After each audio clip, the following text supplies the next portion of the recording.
ବର୍ମୁଡା triangle ଏକ ରହସ୍ୟମୟ ଅଞ୍ଚଳ। ବର୍ମୁଡା ଟ୍ରାଏଙ୍ଗଲ ପୃଥିବୀର ସବୁଠାରୁ ରହସ୍ୟମୟ ସ୍ଥାନମାନଙ୍କ ମଧ୍ୟରୁ ଗୋଟିଏ। ଏହି ଅଞ୍ଚଳ ଆଟଲାଣ୍ଟିକ୍ ସାଗରରେ ଅବସ୍ଥିତ ଏବଂ ମାୟାମି, ବର୍ମୁଡା ଦ୍ୱୀପ ଓ ପୁଏର୍ଟୋ ରିକୋକୁ ଯୋଡ଼ି ତିଆରି ହୋଇଥିବା ଏକ ତ୍ରିଭୁଜ ଆକୃତି। ଏହି ସ୍ଥାନର କିଛି ମୁଖ୍ୟ ବିଶେଷତ୍ୱ। ନିଖୋଜ ଘଟଣା। କୁହାଯାଏ ଯେ ଏହି ଅଞ୍ଚଳରେ ଅନେକ ବିମାନ ଓ ଜାହାଜ ହଠାତ୍ ଗାୟବ ହୋଇଯାଇଛି। ଅନେକ ଘଟଣାରେ ନା କୌଣସି ଧ୍ୱଂସାବଶେଷ ମିଳିଛି ନା କୌଣସି ସହାୟତା ସନ୍ଦେଶ SOS। Devils triangle. ଏହି ଭୟଙ୍କର ଇତିହାସ କାରଣରୁ ଏହାକୁ ଡେଭିଲ୍ସ ଟ୍ରାଏଙ୍ଗଲ ବୋଲି ମଧ୍ୟ କୁହାଯାଏ। ଯାନ୍ତ୍ରିକ ତ୍ରୁଟି। ଏଠାରେ କମ୍ପାସ ଭଲ ଭାବେ କାମ କରେ ନାହିଁ। ହଠାତ୍ ଭୟଙ୍କର ଝଡ଼ ଆସିଯାଏ ଓ ରେଡିଓ ସିଗ୍ନାଲ ବନ୍ଦ ହୋଇଯାଏ ବୋଲି କୁହାଯାଏ। ଲୋକକଥା ବନାମ ବିଜ୍ଞାନ। 1. ଲୋକକଥା। କେତେକ ଲୋକ ମନେ କରନ୍ତି ଯେ ଏହା ଏଲିଏନ୍ ମାନଙ୍କ କାର୍ଯ୍ୟ କିମ୍ବା ସମୁଦ୍ର ତଳେ ଲୁଚିଥିବା ଆଟଲାଣ୍ଟିସ୍ ନଗରୀ ସହିତ ଜଡ଼ିତ। 2. ବୈଜ୍ଞାନିକ ମତ। ବିଜ୍ଞାନୀମାନଙ୍କ ମତରେ ଏହା ଏକ ଝଡ଼ପୂର୍ଣ୍ଣ ସାଗରୀୟ ଅଞ୍ଚଳ। ଶକ୍ତିଶାଳୀ ସମୁଦ୍ର ଧାରା, ଗଲ୍ଫ ଷ୍ଟ୍ରିମ୍, ମାନବ ଭୁଲ, ଖରାପ ପାଗ ଓ ନାଭିଗେସନ ତ୍ରୁଟି ଏହି ସମସ୍ତ ଘଟଣାର ମୁଖ୍ୟ କାରଣ ହୋଇପାରେ। ବର୍ମୁଡା ଟ୍ରାଏଙ୍ଗଲ ଆଜି ପର୍ଯ୍ୟନ୍ତ ଏକ ଅନସମାଧାନ ରହସ୍ୟ ହୋଇ ରହିଛି। ମୋର ମତ, ମାଇ ଇନସାଇଟ୍। ବିଜ୍ଞାନ ଦୃଷ୍ଟିକୋଣରୁ ଦେଖିଲେ ଏହି ଅଞ୍ଚଳରେ ସମୁଦ୍ର ତଳୁ ନିର୍ଗତ ହେଉଥିବା ମିଥେନ୍ ଗ୍ୟାସ୍ ମଧ୍ୟ ଜାହାଜ ବୁଡ଼ିବାର ଏକ କାରଣ ହୋଇଥାଇପାରେ, ଯାହା ପାଣିର ଘନତ୍ୱକୁ କମାଇଦିଏ। ତଥାପି ଏତେ ବଡ଼ ଅଞ୍ଚଳରେ ଘଟୁଥିବା ଘଟଣାଗୁଡ଼ିକ ଆଜି ବି ମଣିଷ ମନରେ କୌତୂହଳ ସୃଷ୍ଟି କରୁଛି। ଇଂଲଣ୍ଡର ଏକ ପ୍ରାଚୀନ ରହସ୍ୟ। ଷ୍ଟୋନହେଞ୍ଜ ହେଉଛି ଇଂଲଣ୍ଡର ୱିଲସାୟାରଠାରେ ଅବସ୍ଥିତ ଏକ ବିଶ୍ୱ ପ୍ରସିଦ୍ଧ ଐତିହାସିକ ସ୍ଥାନ। ଏହା ପଥରରେ ନିର୍ମିତ ଏକ ପ୍ରାଚୀନ ଗୋଲାକାର ସ୍ଥାପତ୍ୟ, ଯାହା ହଜାର ହଜାର ବର୍ଷ ପୁରୁଣା। କିଛି ମୁଖ୍ୟ ତଥ୍ୟ। ନିର୍ମାଣ ସମୟ। ବିଶ୍ୱାସ କରାଯାଏ ଯେ ଏହାର ନିର୍ମାଣ ଖ୍ରୀଷ୍ଟପୂର୍ବ 3000ରୁ 2000 ମଧ୍ୟରେ ହୋଇଥିଲା, ଅର୍ଥାତ୍ ଏହା ପ୍ରାୟ 5000 ବର୍ଷ ପୁରୁଣା। ବିଶାଳ ପଥର। ଏଠାରେ ବ୍ୟବହୃତ ହୋଇଥିବା କିଛି ପଥରର ଓଜନ ପ୍ରାୟ 25 ଟନ୍ ଏବଂ ଉଚ୍ଚତା 13 ଫୁଟରୁ ଅଧିକ। ଆଶ୍ଚର୍ଯ୍ୟଜନକ ତଥ୍ୟ। ସେହି ସମୟରେ କୌଣସି ଆଧୁନିକ ଯନ୍ତ୍ରପାତି ନଥାଇ ଏତେ ବଡ଼ ବଡ଼ ପଥରକୁ କିପରି ଏତେ ଦୂରରୁ ଅଣାଗଲା ଏବଂ ସଠିକ୍ ଭାବେ ଠିଆ କରାଗଲା, ତାହା ଆଜି ବି ବୈଜ୍ଞାନିକମାନଙ୍କ ପାଇଁ ଏକ ରହସ୍ୟ। ଏହା କାହିଁକି ନିର୍ମାଣ କରାଯାଇଥିଲା, ଏହାର ପ୍ରକୃତ କାରଣ ଏପର୍ଯ୍ୟନ୍ତ ଜଣାପଡ଼ିନାହିଁ, କିନ୍ତୁ ବିଭିନ୍ନ ମତ ରହିଛି। 1. ଖଗୋଳ ବିଜ୍ଞାନ, ଏଷ୍ଟ୍ରୋନୋମି। ଅନେକ ବିଶ୍ୱାସ କରନ୍ତି ଯେ ଏହା ଏକ ପ୍ରକାରର ସୌର କ୍ୟାଲେଣ୍ଡର ଥିଲା, ଯାହା ସୂର୍ଯ୍ୟୋଦୟ ଏବଂ ସୂର୍ଯ୍ୟାସ୍ତର ସମୟ ଜାଣିବାରେ ସାହାଯ୍ୟ କରୁଥିଲା। 2. ଧାର୍ମିକ ସ୍ଥଳ। କେତେକଙ୍କ ମତରେ ଏହା ଏକ ପବିତ୍ର ପୂଜାସ୍ଥଳ କିମ୍ବା ଶବ ସଂସ୍କାର କରିବା ପାଇଁ ବ୍ୟବହୃତ ହେଉଥିବା ସ୍ଥାନ ଥିଲା। 3. ଆରୋଗ୍ୟ ସ୍ଥଳ। କେହି ମନେ କରନ୍ତି ଯେ ଏଠାକୁ ପ୍ରାଚୀନ କାଳରେ ରୋଗୀମାନେ ଭଲ ହେବା ପାଇଁ ଆସୁଥିଲେ। ୟୁନେସ୍କୋ ମାନ୍ୟତା। ଏହାର ଐତିହାସିକ ଗୁରୁତ୍ୱ ପାଇଁ 1986 ମସିହାରେ ୟୁନେସ୍କୋ ଏହାକୁ ବିଶ୍ୱ ଐତିହ୍ୟ ସ୍ଥଳ ଭାବେ ଘୋଷଣା କରିଛି।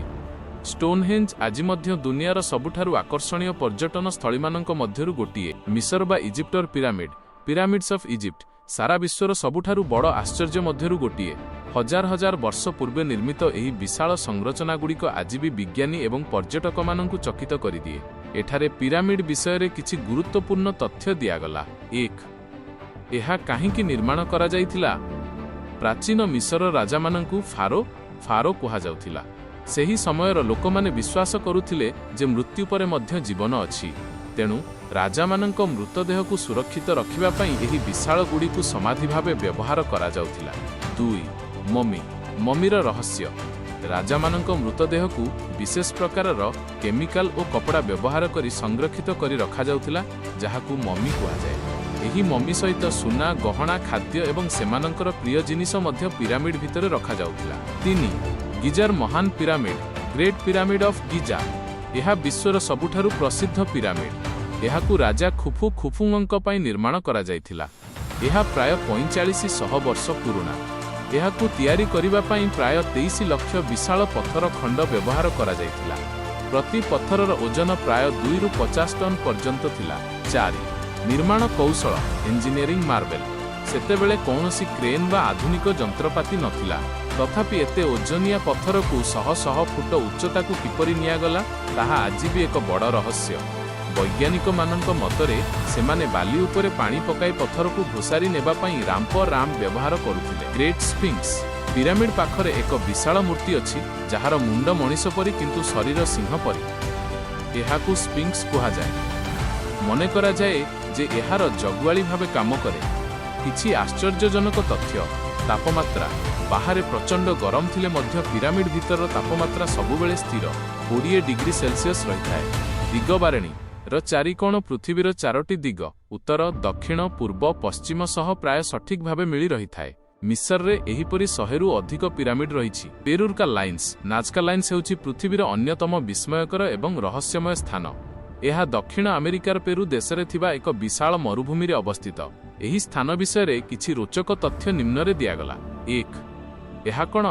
କାହ ଲାଇନ୍ସ ହେଉଛି ମରୁଭୂମିର ବାଲି ଓ ପଥର ଉପରେ ଅଙ୍କାଯାଇଥିବା ଶହ ବିଶାଳ ଆକୃତି ବା ଚିତ୍ର ଜିଓଗ୍ଲିପ୍ସ। ଏହି ଚିତ୍ରଗୁଡ଼ିକ ଏତେ ବଡ଼ ଯେ ଭୂମି ଉପରେ ଠିଆ ହେଲେ ଆପଣ ଜାଣିପାରିବେ ନାହିଁ କିଛି କ'ଣ ଅଙ୍କାଯାଇଛି। ଏହାକୁ କେବଳ ଆକାଶମାର୍ଗରୁ ବା ଉଡ଼ାଜାହାଜରୁ ହିଁ ସଠିକ୍ ଭାବେ ଦେଖାଯାଇପାରେ। 2. କିପରି ଚିତ୍ର ଅଙ୍କାଯାଇଛି? ଏହି ଚିତ୍ରଗୁଡ଼ିକ ମଧ୍ୟରେ ବିଭିନ୍ନ ପଶୁପକ୍ଷୀ, ଗଛ ଏବଂ ଜ୍ୟାମିତିକ ଆକୃତି ରହିଛି। ସେଗୁଡ଼ିକ ମଧ୍ୟରେ ହମିଙ୍ଗବର୍ଡ, ମାଙ୍କଡ଼, ମଙ୍କି, ବୁଢ଼ିଆଣୀ ସ୍ପାଇଡର ଏବଂ ଏକ ଆଷ୍ଟ୍ରୋନଟ୍ ପରି ଦେଖାଯାଉଥିବା ରହସ୍ୟମୟ ମାନବ ଆକୃତି ପ୍ରସିଦ୍ଧ। 3. କିଏ ଓ କେବେ ଏହାକୁ ତିଆରି କରିଥିଲେ? ବିଶ୍ୱାସ କରାଯାଏ ଜେକା ସଂସ୍କୃତିର ଲୋକମାନେ ପ୍ରାୟ ଖ୍ରୀଷ୍ଟପୂର୍ବ 500ରୁ ଖ୍ରୀଷ୍ଟାବ୍ଦ 500 ମଧ୍ୟରେ ପ୍ରାୟ 2000 ବର୍ଷ ପୂର୍ବେ ଏହାକୁ ନିର୍ମାଣ କରିଥିଲେ। ସେମାନେ ମରୁଭୂମିର ଉପର ଭାଗର ନାଲିଆ ପଥରକୁ ହଟାଇ ତା ତଳେ ଥିବା ଧଳାବାଲିକୁ ବାହାର କରି ଏହି ରେଖାଗୁଡ଼ିକ ଟାଣିଥିଲେ। 4. ଏହାର ଉଦ୍ଦେଶ୍ୟ କ'ଣ ଥିଲା? ରହସ୍ୟ। ଆଜି ପର୍ଯ୍ୟନ୍ତ କେହି ନିଶ୍ଚିତ ଭାବେ କହିପାରି ନାହାନ୍ତି ଯେ ଏହା କାହିଁକି ତିଆରି ହୋଇଥିଲା। ଆକାଶୀୟ କ୍ୟାଲେଣ୍ଡର। କିଛି ବିଜ୍ଞାନୀଙ୍କ ମତରେ ଏହା ନକ୍ଷତ୍ର ଏବଂ ଗ୍ରହମାନଙ୍କ ଗତିବିଧି ଜାଣିବା ପାଇଁ ଏକ କ୍ୟାଲେଣ୍ଡର ଥିଲା। ଧାର୍ମିକ ବିଶ୍ୱାସ। ଅନେକ ବିଶ୍ୱାସ କରନ୍ତି ଯେ ଦେବତାମାନଙ୍କୁ ଆକାଶରୁ ଦେଖାଇବା ପାଇଁ କିମ୍ବା ବର୍ଷା ପାଇଁ ପ୍ରାର୍ଥନା କରିବାକୁ ଏହି ଚିତ୍ର କରାଯାଇଥିଲା। ଏଲିଏନ୍ ତତ୍ତ୍ୱ। କେତେକ ଲୋକ ଏହା ମଧ୍ୟ କହନ୍ତି ଯେ ଏହା ଅନ୍ୟ ଗ୍ରହର ଜୀବ ବା ଏଲିଏନ୍ ମାନଙ୍କର ରନୱେ ଥିଲା। 5. ଏହା ଏପର୍ଯ୍ୟନ୍ତ ନଷ୍ଟ ହୋଇନାହିଁ କାହିଁକି? ଏହି ଅଞ୍ଚଳରେ ପ୍ରାୟ ବର୍ଷା ହୁଏ ନାହିଁ ଏବଂ ପବନ ମଧ୍ୟ ବହୁତ ହୁଏ। ଶୁଷ୍କ ଜଳବାୟୁ କାରଣରୁ ଏହି ଚିତ୍ରଗୁଡ଼ିକ ହଜାର ବର୍ଷ ଧରି ସୁରକ୍ଷିତ ରହିଛି।